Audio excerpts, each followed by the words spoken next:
Assalamualaikum teman-teman, kembali lagi di channel ini. Nah, kali ini saya akan menjelaskan lagi mengenai analisis investasi. Video ini bertujuan untuk menyelesaikan salah satu tugas mata kuliah, yaitu manajemen proyek dan analisis investasi. Langsung saja. Nah, adapun pembahasan pada materi kali ini, yang pertama yaitu pengertian analisis investasi, yang kedua yaitu tujuan analisis investasi, yang ketiga yaitu jenis-jenis analisis investasi dan model analisis investasi.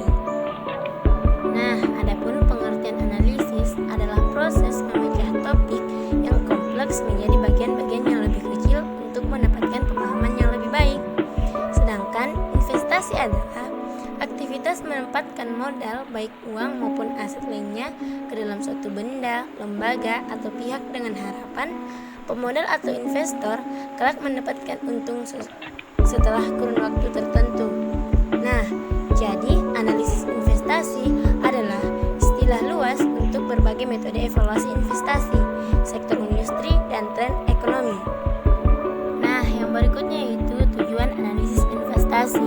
Tujuan analisis investasi adalah untuk menentukan bagaimana kemungkinan besar kinerja suatu investasi dan seberapa cocok itu untuk investor tertentu. Faktor kunci dalam analisis investasi termasuk harga masuk yang sesuai, jangka waktu yang diharapkan untuk menggerakkan investasi, dan peran yang akan dimainkan investor dalam portofolio secara keseluruhan.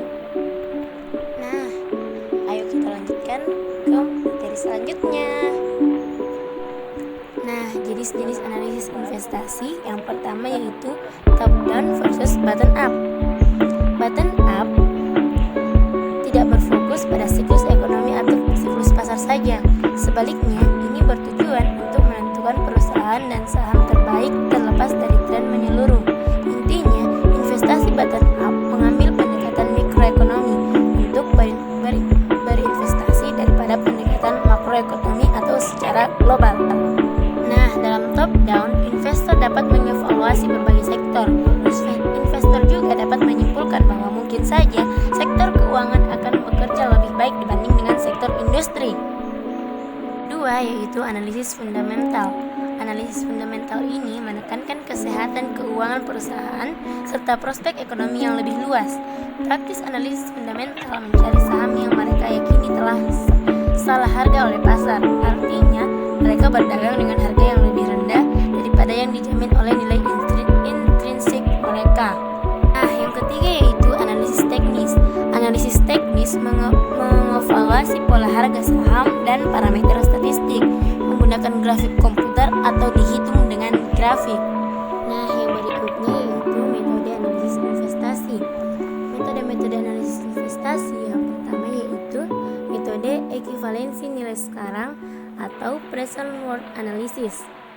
Metode ini didasarkan atas nilai sekarang bersih dari hasil perhitungan nilai sekarang aliran dana masuk atau penerimaan dengan nilai sekarang aliran dana keluar atau pengeluaran selama jangka waktu analisis dan suku bunga tertentu. Yang kedua yaitu metode ekuivalensi nilai tahunan atau annual worth analysis. Metode ini didasarkan atas ekuivalensi nilai tahunan dari aliran dana masuk dan aliran dana keluar atau nilai A bersih. Yang ketiga yaitu metode ekuivalensi nilai yang akan datang. Metode ini hampir sama dengan dua metode yang di atas, hanya yang dihitung adalah nilai yang akan datang. Kriteria kelayakannya juga sama, yaitu bila nilai lebih besar daripada 0.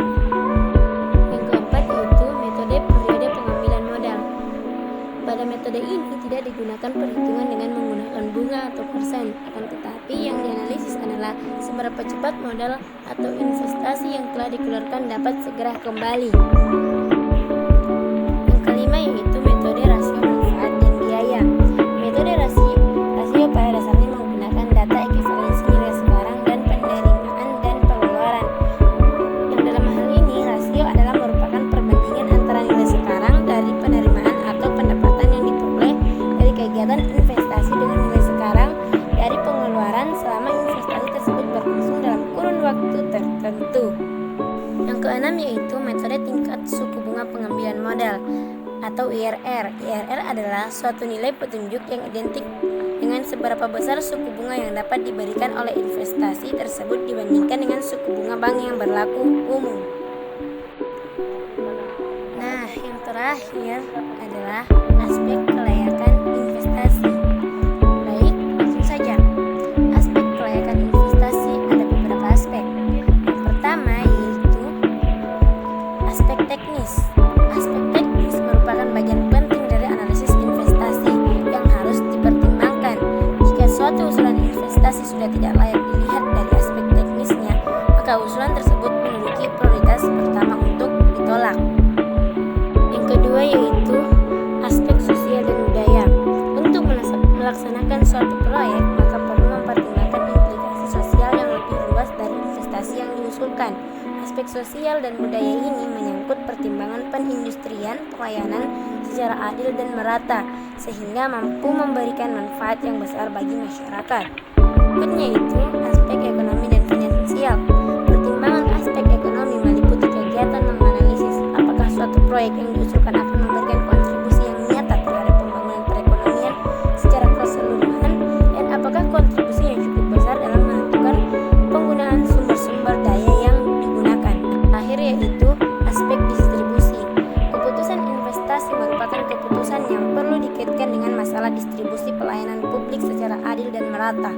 Untuk itu perlu diketahui siapa yang akan menerima manfaat dan keuntungan yang dihasilkan dari proyek investasi, dari mendapatkan modal untuk melaksanakan proyek. Nah, itulah tadi penjelasan mengenai analisis investasi. Semoga bermanfaat dan saya ucapkan terima kasih. Wassalamualaikum warahmatullahi wabarakatuh.